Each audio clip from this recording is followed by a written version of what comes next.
मुंबईतही आता महायुतीच्या नेत्यांची खलबत पाहायला मिळणार आहे। मुंबईमध्ये आज महायुतीची बैठक पार पडेल। मुंबईतील बैठकीमध्ये सत्ता स्थापनेवर चर्चा होईल। दिल्लीतील बैठकीनंतर मुख्यमंत्री शिंदे यांनी याबाबतची माहिती दिली आहे। आता पुन्हा उद्या बैठक होईल आणि त्यातून निर्णय होईल। महायुतीचा मुख्यमंत्री आणि महायुतीची मंत्रिमंडळ गठीत होईल। उद्याची बैठक कुठे होणार आहे? मुंबईत की दिल्लीमध्येच होणार? उद्या मुंबईत होईल।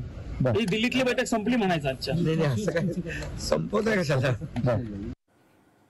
आणि या संदर्भात अधिकची माहिती जाणून घेऊयात। आमचे प्रतिनिधी सुशांत सावंत सध्या आपल्यासोबत आहेत। सुशांत, आपण पाहिलेलं होतं काल दिल्लीमध्ये ही महत्त्वाची बैठक झालेली होती। अनेक विषयांवर या बैठकीमध्ये चर्चा झाली। आज महायुतीची महत्त्वाची बैठक मुंबईमध्ये पार पडते। आजच्या बैठकीत नेमकं काय घडू शकतं? गौरी, आपण जर बघितलं असेल तर काल जवळपास सगळे विषय जे आहेत ते दिल्ली दरबारी सुटलेले आहेत। मुख्यमंत्रीपदी आता देवेंद्र फडणवीस विराजमान होतील हे जवळपास निश्चित झालेलं आहे।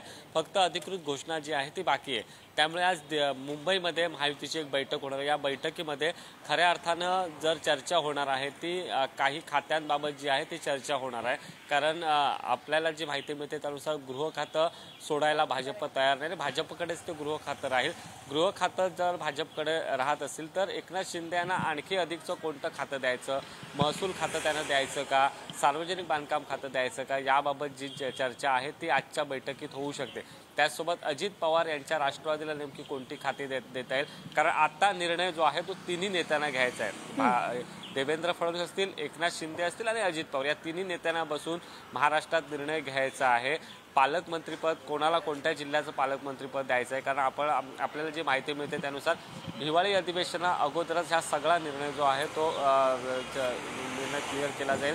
आणि दुसरी गोष्ट म्हणजे सुरुवातीला काही मंत्री जे आहेत ते शपथ घेतील, मुख्यमंत्री, दोन्ही उपमुख्यमंत्री आणि काही मंत्री शपथ घेतील। या दरम्यान कोणाच्या किती लोक शपथ घेतील यावर जी आहे ते आजच्या बैठकीत चर्चा होणार आहे। खरं तर बैठकीची अजून वेळ कळलेली नाही, मात्र दुपारनंतर ही बैठक जी आहे ती तिन्ही प्रमुख नेत्यांची होईल अशी आपल्याला माहिती मिळते। आणि आपल्याला जी माहिती मिळते त्यानुसार नक्कीच सुशांत, आजच्या बैठकीत नेमकं काय घडतं हे पाहणं महत्त्वाचं असेल। या सर्व घडामोडींवर असंच लक्ष ठेवून राहा। तुर्तास धन्यवाद दिलेल्या सविस्तर माहितीसाठी।